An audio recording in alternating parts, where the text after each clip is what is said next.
We're live. All right. Welcome back, fellow TFFL owners, to your weekly TFFL webcast. It is Wednesday, October 30th, 2019. Happy Halloween. Let's quickly get our panel involved. I'll do my annual question, or at least Chief and Hank. What are the kids going as for Halloween this year? Well, my son is going where he goes at every year, which is some variant of law enforcement or military. This year, he's a SWAT officer. Nice. Yeah. He was looking to go as an Army Ranger or something like that, but couldn't find what he was looking for. My daughter, and she might be listening right now, I'll talk a little quieter. She's finishing up a project in the other room. So my 13-year-old girl has a boyfriend now. Oh, boy. So she is going as a football player, and he's going as a cheerleader.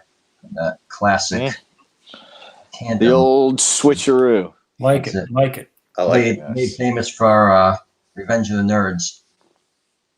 If you remember the Alpha Betas. Yes. Float. Yep. Ogre made a great cheerleader. He did. Ogre's good. The rise and fall of Ted McGinley. I'm trying to think.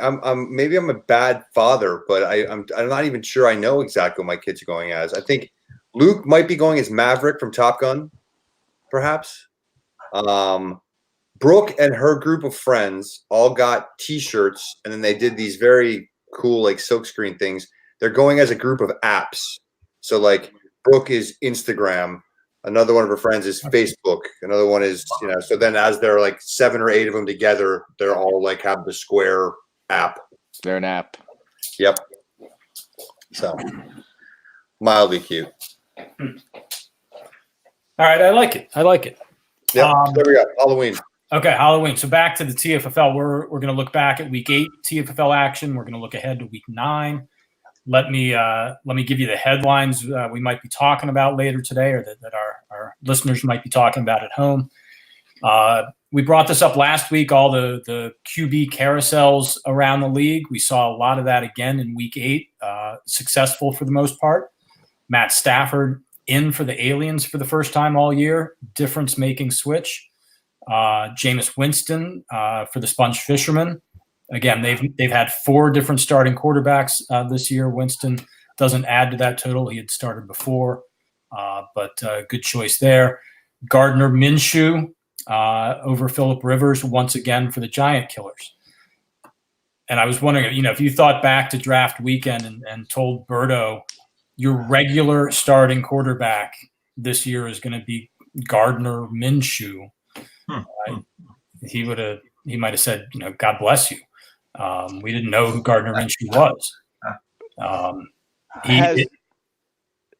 Does he keep the job when Foles comes back? Right now, yes. Yeah, I think he does. Minshew has made 2 receivers fantasy relevant in that Jaguars off. I mean, Chris Conley is putting up decent enough numbers there that I think he's a TFFL free agent, but he's a number 3 fantasy receiver some weeks. Good for Gardner Minshew. Quick, free agent wire. Get your What did Terry Collins say in the report? It was classic. Oh, Ron Burgundy and cleats. Nice. Terry, you had a couple good lines in there this week. I want to compliment you on a good report. Yes. Thank you. Sometimes I wrote this one on my lunch hour today, and it was kind of quick. So sometimes when you don't spend a lot of time thinking about it, maybe you can come up with a quip or two. So, hey, in one fell swoop in Week 8, the Beavers went to 8-0, stayed undefeated, knocking off the Senators, dropping them to 0-8, keeping both of those streaks alive. Just looking ahead a little bit, we have, as I described it, some calamitous bye weeks coming up. I think the K-Wheels maybe in Week 11. And 10 and 11 are screwed. We'll talk about this later. I think the Boba Fats coming up here in Week 9 lose all their Rams. The Hams in Week 12 against the K-Wheels are going to be losing a lot of guys. So that's going to affect some outcomes here over the next few weeks. We have a big game on tap in Week 9. We'll get to our schedule down the line here, but the 6-2 Sponge Fishermen playing the 7-1 Amsterdam Packers, big game. We had some NFL trades in the past week, shaking things up just a little bit. Receivers moving around. Emmanuel Sanders, the Mohamed Sanu signing. And our quick injury roundup, the big ones are Chase Edmonds, another running back down for the Lizards. They had already lost Kerryon Johnson, and I think Edmonds is now out for at least several weeks. Brandon Cooks, I think, may be out for a few weeks with a concussion. For the Beavers. And then a couple question marks. James Conner may be out at least 1 week for the Steelers here. Aaron Jones, Chief, seems a little more banged up than I realized. Maybe out for a week, perhaps. Chief yawns. Yeah, that was not. That was coincidental. Yeah. I had no idea until I read the agenda. I've seen it since then. Yeah. So yeah, we'll see. I have the luxury of having Jamal Williams on my team, so I'm fine. I'm guessing that Aaron Jones is just like bruising from usage. I mean, he's been doing great. Yeah, he and James Conner are guys that just bang around out there a lot and are getting a lot of carries, a lot of touches. All right, so our quick panel introductions. I'm Stick, General Manager of TFFL Media, joined by our regulars, Terry, our Commissioner. Hello there. Chief, Skipper of the Sponge Fishermen. Hello. And I didn't realize. Was Berto up today? Berto is out today. Sadly, has a funeral tomorrow. Just dawned on me. We're man down. He'll be back next week. Hank Czar and CEO of the K-Wheels, our IT director. Go Nats. I'm watching the Nats out of this eye. I hope they win. Yes. All right. So my TFFL trivia question, I scrambled to put one together. This is most certainly a repeat, but the answer has changed perhaps since I last asked this. For all the lamenting of we go to the same place every year for the TFFL draft, how many states have we actually held a TFFL draft in over the years? I'm looking for a number. I don't remember that question. Okay. Wow. I like it. I'll give you 3 points if you can nail this number exactly. I'll give you 1 point if you get within one of the correct number. How many states have we held the TFFL draft in? All right. Terry, welcome back to the webcast. Thank you. You may have a collection of notes to share with us in your commissioner's corner. Of course not. But, I did in my last appearance talk about the trade deadline. So I looked that up. So when I saw it was on your agenda, it's the trade deadline this year will be the Wednesday before Thanksgiving at 12 noon. So any wheeling and dealing must be done before then. All right, Hank, TFFL standings as we head down the stretch. 5 weeks to go. Some mush developing. Yeah, there's some mush and some clarity. Let's And some clarity, yeah. let's just take a look at it here. Whoops, sorry, I didn't mean to do that. Here's what we got. There we go. Okay. Playoff picture today. Nice. So the Beavers have clinched the East. It's over. They have won that division. The So West, the Sponge Fishermen currently are riding a 2.5 game lead in that division. However, the Beavers also hold a 2.5 game lead for the So title over the Sponge Fishermen based on their win over them. NOCO East, the Packers are running away with it with a 3.5 game lead. And the Lizards in the most competitive division have a 1.5 game lead right now with games, obviously division games coming in. The AMPAC, however, also a 2.5 game for the NOCO, 2.5 game lead in the NOCO title. So top of the pyramid is pretty well defined. Here's the mush right here. We got, what is this? 5 teams that are currently going to be fighting for those wild card spots. The Killers have less room for error. but I believe there's going to be games amongst, there just was against me, against Bats and Aliens, which I dropped them both. The Hams and I are going to play. The Killers and I are going to play. So there's good games to come and to sort this stuff out. Then we have here Terry. I'm sorry, you make it.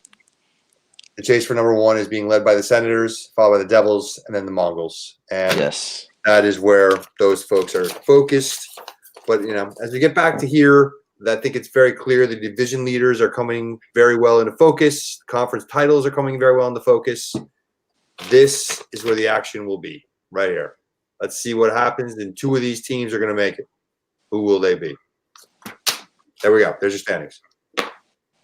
All right. Well, let's sort of segue in. We're going to talk a lot about. Yeah. I've been meaning to do this for a couple of weeks now. Let me walk on a really quick item here. About 2 months ago, I was looking at my Twitter feed, and they have the recommendations of people you might know or who people are following. And one of the recommendations was an account called the Mongols. I think it's probably Terry and or Bob. My question is, do you guys have a Twitter account? This is the most bizarre thing I've seen in a long time. And if so, who's responsible for writing it? It is not me. I do not have a Twitter account called the Mongols, and if Bob does, he's doing it without my knowledge. Oh God, you should actually subscribe to it. It's just like the Mongols. I hope it's not, but I hope that Badass has a private secret Twitter account. That would be great. I think it would be great, yeah. Especially when I'm gonna go ahead, Stick. I'm gonna find a tweet at some point. All right. I mean, I wouldn't be surprised if Bob has a super Cardinals fan Twitter account. Right. I guess I don't know. We're getting off the deep end when somebody has a burner Twitter account. Now, if you read that, probably not. No. And Bob is a true fan. He traveled to Cincinnati for the Bengals Cards matchup. Oof. I believe. Horrible game. Yeah. Cheap tickets, I bet though. Yeah. All right. So the one team I want to call out here and dissect a little bit and celebrate is our very own Sponge Fishermen. We probably haven't talked about them a great deal over the years. They deserve the spotlight here. 6-2, Chief. I'll repeat, doing amazing things with your quarterbacks. 4 different starting quarterbacks this year. Amazing things, maybe overstating it. I don't think any of those guys have blown up necessarily with huge numbers, but you're juggling them well. Devontae Adams, a star receiver, has missed the last month now with a toe injury. You're still 6-2. What do you got there? Tweet. This just came out like 2 hours ago. Tweet from the Mongols at the Mongols. It's a list. 1, throw rock. These are all caps. Every tweet is all caps. 2, throw rock harder. 3, throw rock even harder. 5, throw rock so hard it goes a very long way.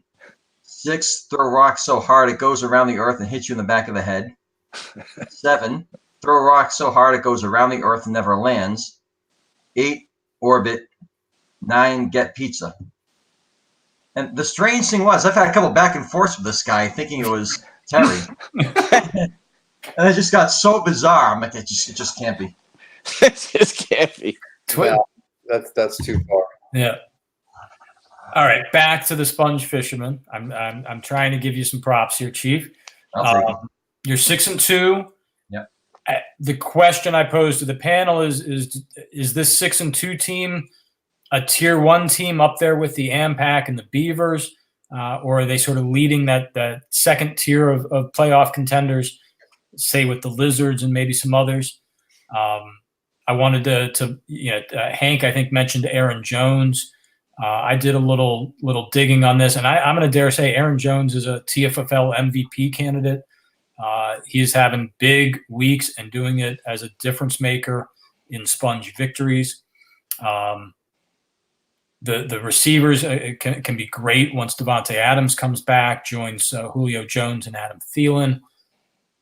But are the quarterbacks good enough to be able to win 3 straight playoff games? I think the Sponge Fishermen are not among the Beavers and the Packers, who I think are clearly the top 2 teams right now. But they're the next team. I think the Sponge Fishermen are the spoiler team that has got some parts that are really working right now. It's a great receiving core. Running backs have been getting enough done, and the quarterback, whatever shell game you're playing is seemingly working. So, yeah, I think the Sponge are a bit scary right now. I got to play them in a couple of weeks, and I've already kind of factored that into my playoff push planning. But yeah, they're a tough team that I don't want to have to play right now. I should have mentioned this earlier. 99 points last week for the Sponge Fishermen. Huge week. Yeah, I think 2 weeks ago you'd asked me this question. I would have said, maybe that the Sponge were a playoff team, but were pretenders for the title. But with Chief being an active GM, making the Edelman trade, making the Winston trade, changing his team, you asked me the same question today, and I think, they're a legitimate contender. Body of work right now, like Hank said, you put them a notch below the top 2, but legitimate contender in my book. Chief, any other moves without giving us specifics, but do you have plans to make another move here down the stretch? Yeah. I've inquired about some depth pieces. I might make another one. I like where I am. Obviously, right? Yeah. I'm not as good as the Impact. I'm not as good as the Beavers. I do think I probably max out the 4th best team as things stand. But I'm getting better every week. Right, my first week was that 1 point win the Sens, something like 35-34 or something obscene like that. But other than that, things are rolling pretty well. I've got good depth, and I'm not really facing any bye week issues. I don't have things are missing 2 or 3 or 4 guys on the same bye week. I got some depth at receiver. I got some depth at running back. Assuming I stay healthy, I like my shot. Mm-hmm. What do you think, Stick, about the Sponge? Two quick comments on the Sponge. I do like your depth. It's not great, but you've got good depth. And, I went back week by week with the Sponge, frankly, expecting to find a lot more of those games like we know occurred in week 1, where they didn't score a lot but snuck out a victory. And it's just not true. 99 points last week. Several of their other victories are, 75, 78 point. I think there's one in the 80s. They beat the Aliens with the respect, I think, 61-58. They're scoring points. They're deserving their victories. They're obviously going to make the playoffs, probably win their division and pull in $250. Well done, Chief. And I do think the quarterbacks are going to be an issue come playoff time. I just, if he's in as a division champ and not the conference champ, he's got to win 3 games. I think that can be tricky if you're juggling quarterbacks. But maybe one of his moves to come is another quarterback. We'll see. Or you ride one of those guys who gets hot. I feel like every year there's a quarterback between weeks 14 and 16 that just goes off. And, if it's in garbage time, and James Winston fits that bill really nicely as somebody who just might be playing for no real reason, but they're just scoring a ton of points. He's playing for a contract. Yeah, he's playing for a contract. Right. The Bucks give up on the run by the halftime every week, and Jameis is going to throw 40 to 50 times. So Bruce Arians is playing for. I don't know if he's got a hot seat yet, but but he certainly has to win. So I don't mind Winston as a high upside guy, and then Brissett I think has a low floor for the most part. The Colts are pretty decent. Yeah. And Chief, you said 4th you top out at. I don't know who you're thinking of, but I think you are the 3rd best team in the league. I did lose head-to-head against the Lizards, so I'll give them that respect right now. I'm a game ahead of them, and I would rather play the Lizards than play you. So, for what it's worth. All right. Well, as we think about ranking teams and sorting out the playoff mess, this segues into our next topic, which is I asked you guys to pick a surge team, a team in that 4-4 mess. We have 4 teams at 4-4. We have a 5th team, the Giant Killers at 3-5, still in it. Pick one of those 5 teams that is going to break out of the pack, that is going to at least surge up into that tier 2 and be a threat in the playoffs. Well, my first instinct was to say nobody. I don't see a surge team there. I think, the Hams or the Aliens might claw their way through there. I figure the tiebreakers. But on my second glance, I'm gonna go to the Boba Fetts on this one. I said last week, we talked about the game of the week, and I said that Giant Killers had a must-win game against the Boba Fetts. It wasn't really must-win for Giant Killers, but you knew that if the Boba Fetts won, I think they're 2-5 going into last week. At 2-6, it'd probably be dead. So they got spring forward. But look, they have their Rams on bye this week. Well, they're playing the Impact. They probably weren't going to win that game anyway. So you figure they're not getting hurt by the bye, and they still have to play, the Mongols again. They have to play the Devils. I shouldn't say Mongols again. They have the Mongols and the Devils still to go on the schedule. So if the Rams get hot in the second part of the year and they put some good fantasy numbers, Cooper Kupp, Todd Gurley stay healthy, I think the Boba Fetts can make some noise. Real quick, what the Fats have going for them is a lot of tiebreakers in their favor. I think they have beaten the K-Wheels. Yes, they did. I think they have beaten the Hams, another of the 4-4 teams, and I believe they have beaten the Giant Killers, the 3-5 team. So that's a big advantage there for the Fats if they end up tied for that wild card spot. Yeah. I glanced at the schedules and some of the bye weeks. I think the Fats without the Rams have a tough game against the Beavers coming up. They fall to 4-5. I look at the Aliens, who have their next 2 games against the Mongols and the Devils. And Stick has a lot of movable pieces in his lineup, and a lot of it is, do you make the right choices that week to put in your lineup? But I think the Aliens are, I don't know if I'd call them a surge team, but I think they're in a good spot to secure one of those playoff spots. I have to co-sign with the Aliens. That was going to be my answer, that I think that Stick's team is well positioned with the Mongols and Devils on the schedule. No offense to Terry, but that should be 2 solid games. And then you got your division opponents, that you're going to have to face. Then you got the Beavers, and so figure that one's a loss, and figure you win your division games. You beat the Devils and Mongols, and you walk out at 8-5. That's the playoff game. I have a tough road. I got games against the Sponge Fishermen and the Ampac, which should give me, theoretically 2 losses. I get to play the Giant Killers, that I hopefully will beat them. I got the Senators this week, and I'm counting on beating them. And then it comes down to me versus the Hams, and so the Hams are the other team I think that we can battle. So I think, like you said, the Fats have got a tiebreaker on both of us, but I'm counting on the Aliens and the Lizards to beat the Fats. And either the Aliens or the Lizards taking the title, and the other one can be a wild card team. So we'll see. We will talk about this much more in the weeks to come, but I've already circled week 12. Yep. K-Wheels versus Hams, I think, is going to decide a playoff spot. Yeah, because you talk about bye weeks. I'm getting crushed 2 weeks in a row. Week 10 and week 11, I have like my whole team out. In week 11, I think I have no Barkley or Henry, and I play the Ampac, who have everybody. In the week I play Sponge Fisherman, I don't have Deshaun Watson. I don't have Cortland Sutton. I'm down. So my 2 tough games, I don't really have the full lineup to put out there.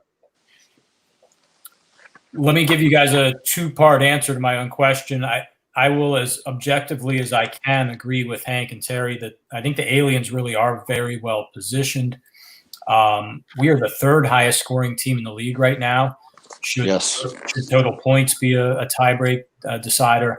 And when you look at the 4-4 teams, the Aliens have played the other 3 4-4 teams and beaten all 3 of them.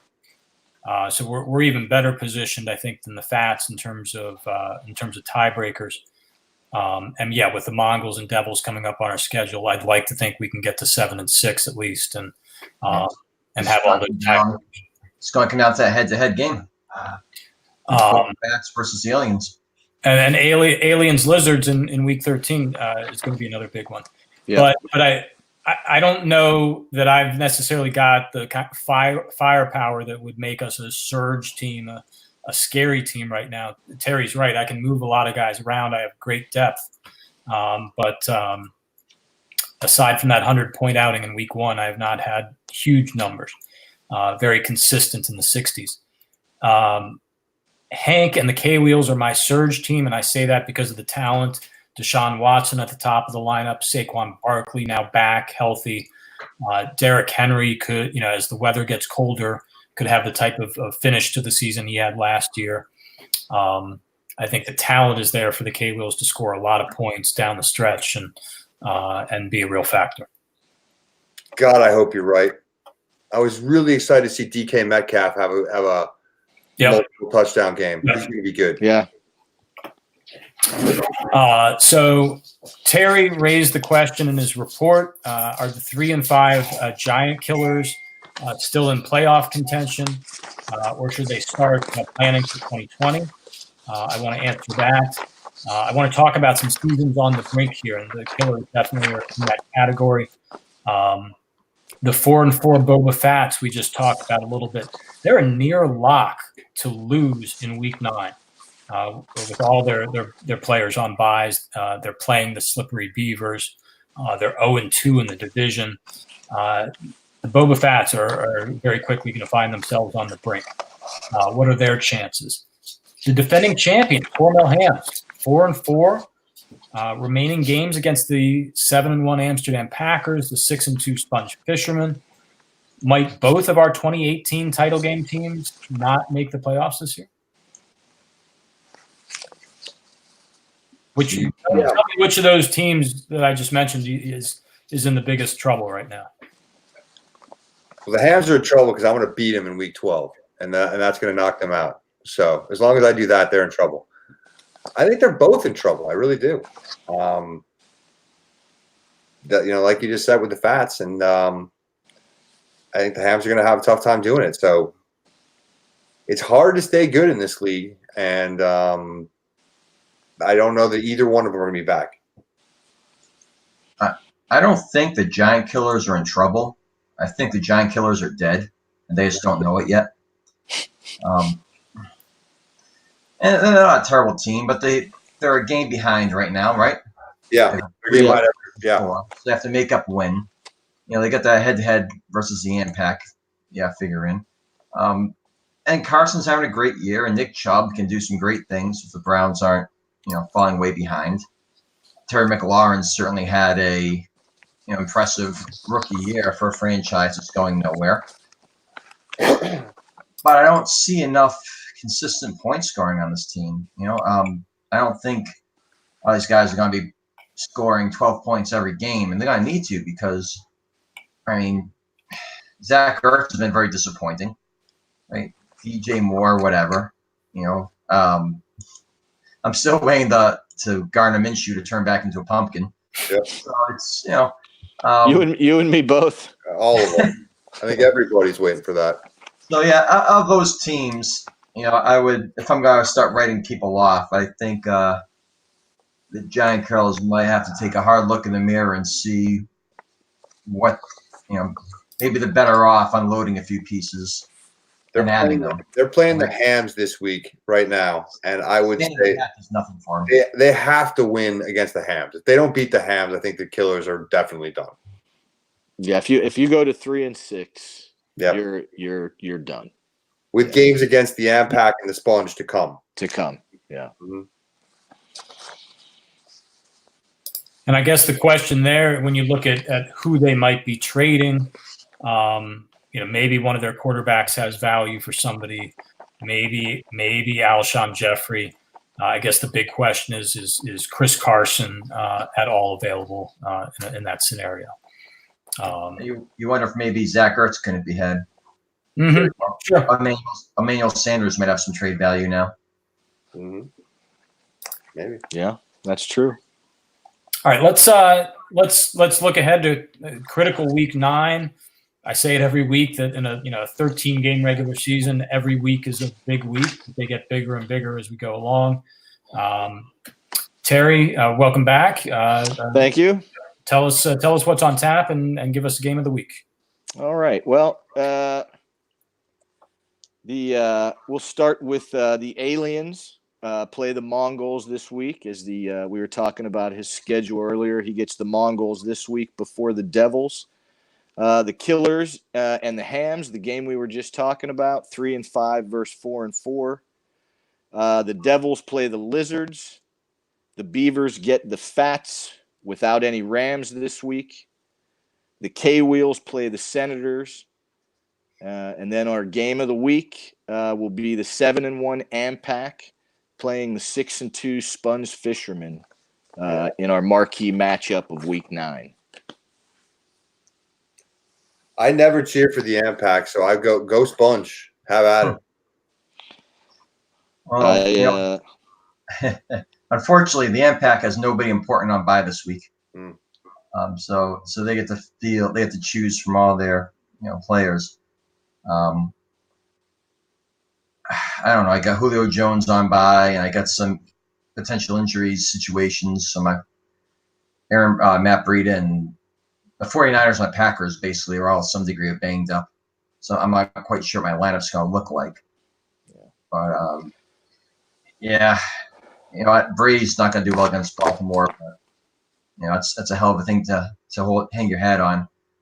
I will say I like my chances a lot more if the Patriots defense doesn't score. It hasn't happened yet this year. But at this point, you might be better off rooting for Brady not to score. Yeah. I hesitate to bring this up, but I will.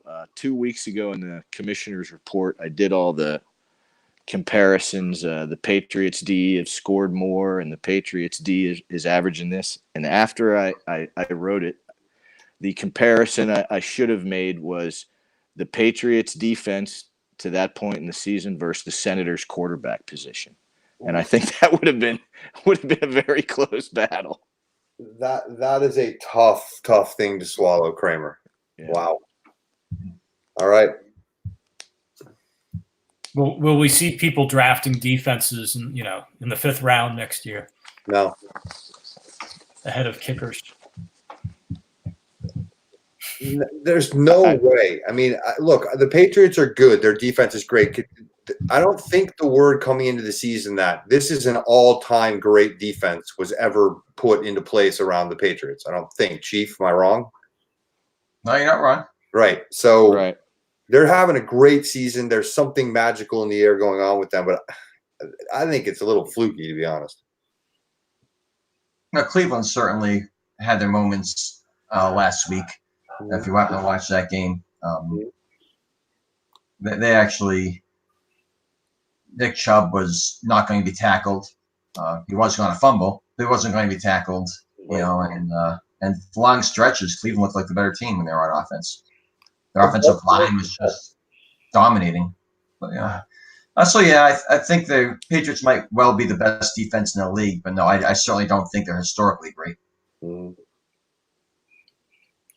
Yeah, I don't think the Sponge have a lot of room for error in this one, obviously, against an Ampac team that is scoring 80 points a week. And unfortunately, if Aaron Jones is banged up, if Edelman, Thielen, a lot of these guys with red crosses next to their names, if Devontae Adams doesn't come back this week, Julio Jones on a bye, I think that exceeds the margin for error there. I have to say the Ampac look like the favorites here. Not surprising. No.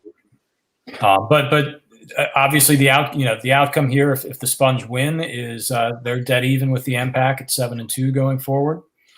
But if the Ampac win this one, Hank, I think we can maybe not quite clinch the division for the impact, but they're pretty darn close at that point. Yeah, for all intents and purposes. I mean, yeah, for all intents and purposes. But I no, the AMPAC are going to go on a dramatic losing streak. And Thornburg, I think we have listener comments and viewer comments coming in while we're broadcasting. And Thornburg has pointed out brilliantly that the Patriots defense hasn't really faced a quarterback of any substance whatsoever since week 1 when they played Roethlisberger. Since then, they've been feasting on really not great quarterbacks. Now, that will change as we get further into the season, so let's see what that does to the defense. You know what? The other side of that is I think probably 60% of the league don't have very good quarterbacks. That's a discussion we should have, and I didn't do any research on it, but there are less than 10 quarterbacks and maybe even like 6 that are like money that you want. They're the guy for good, for as long as they can do it. It's Rodgers, it's Brady, it's Breeze, Deshaun Watson. Hey, Scott, maybe. I mean, Mahomes, but it doesn't go very deep, is my point. I've got a bonus topic for us real quick, is a lightning question for you. Awesome. I want to reward our live viewer, Bill Thornburg. He actually texted me another very interesting point. As we were talking about bye weeks, he points out the Beavers are pretty much unscathed from here on out. The 8-0 Beavers, well positioned in terms of bye weeks. So very quickly, go to the TFFL website, pull up the Beavers schedule, and again, without spending more than a minute on this, give me a quick answer. Are the Beavers going to go undefeated or not? I'm going to dare say no, they will not. They've got the Lizards and the Aliens in particular on the schedule, and the Aliens get them when Aaron Rodgers is on a bye. So I'm gonna be bold and suggest the Aliens will stop them in Week 11 if nobody else does. I think they're 2 shots. I mean, the Fats are not going to beat them this week with no Rams. So I think that's a win. The Lizards and the Aliens the next 2 weeks, and that's weeks 10 and 11. Yep, because the Devils and the Mongols, I'm sorry, I don't think are going to upset that apple cart. So, get your team ready. Yep. I think that they might be resting some starters in Week 13 to the playoffs, and so the Mongols might swoop in there, play for pride, and steal a game there. But no, I'm going to say no. They're not going to go undefeated. It's just hard to do. Yep. Regardless of who the opponent is, the Devils could beat them. Sure. If as they stand right now, if Nick starts trading players, which is usually what happens, or the Mongols, then maybe not. But yeah, I mean, you look at every game, as an individual event, you say no, they'll win that, they'll win that, they'll win that, they'll win that. But to go forward, it's just hard. Yep. History says no, they won't. All right. Let me give you the TFFL trivia answer for this week. I feel good about this. I do not feel good. How? Bam. I got 7. Where's the 8th? What'd you get? Jersey. I didn't put Jersey down. 8 is the correct answer. Damn. Which one did I miss? Wait, we got partial credit though, right? If Massachusetts. New Jersey is the one I didn't get. Make sure Chiefs got PA. I missed PA. PA, Nevada, you got right. Yeah, I got that. Yeah, I got them all except for New Jersey. When did we do Jersey? When did we do Pennsylvania? Thornton's house. Pittsburgh. Yes. Pittsburgh. Yes, Pittsburgh. Hoboken draft. Sorry, Bill. When did we do Jersey? Hoboken draft. We did it at a bar in Hoboken. You know which one I forgot until the last one I got was Deep Creek Lake. Kind of Yeah. Maryland. One in Maryland. And correct me if we've never been in North Carolina until this year. Technically, we've always been in South Carolina. South Carolina. That is correct. Yeah. So 8 states, guys. Miss Jersey. All right. Damn. 3 points. Wait. So what was the pointing scoring on that? 3 for Chief and 1 for you, Hank. And Terry. I got 7. Terry and I both get 1. All right. So Chief gets 3, Yeah, just what Chief needs is a bigger lead. Terry says L on his sheet. At least from my perspective. All right. So, all right. Am I upside down again, Chief? Yeah, you're a vampire, Bet. No, you're good here. I got you. Okay. I don't. I don't know why. I think a guest one day came in upside down too. I don't know. Other than that, everything looks fine. Who joined first tonight? Chief, were you on before Terry was? Yes, you were. Yeah, he was. I think it's always whoever joins last after you, Chief, comes in upside down. For real. It's always been Terry. I don't know. No, because I know a couple times I've been in before Chief. Okay. I've still been upside down. But StreamYard is still I've been before Stick before, and yeah.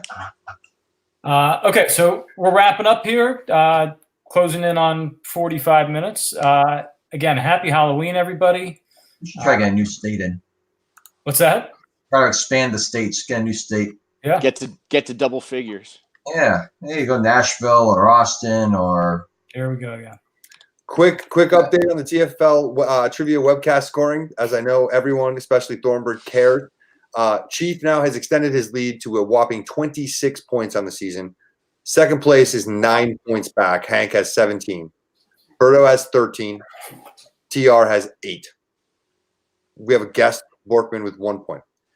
Stick, we're going to need a week when Chief is not around, or even maybe if he is around, where A 10-pointer. Yeah, we need a 10-pointer. You know, we're going to need something big. You know. All right. I think we did that to him last year. We did, and we still failed. We still didn't win. We still couldn't do it. I'll put a cardboard cutout of myself here when I can't make it, That cardboard cutout could beat us. so you won't know. All right, so be sure to tell Luke and Brooke I like Butterfingers and bottle caps. I will let them know. All right. Happy trading to everybody. As Terry said, we have the trade deadline looming, a few weeks away. A few weeks. But we're heading down the stretch. Let's see some trades. Chief hinted that he's contemplating some moves. Public service announcement to all. We got voting day next Tuesday. Get out and vote. And we'll be back here the Wednesday after that, November 6th, to talk about Week 9 action. Good luck, everybody. Take care. We'll see you soon. Let's go, Nats. Get everybody cheer loud, starting now. All right. All right. See you, everyone. Bye, Terry. Good night.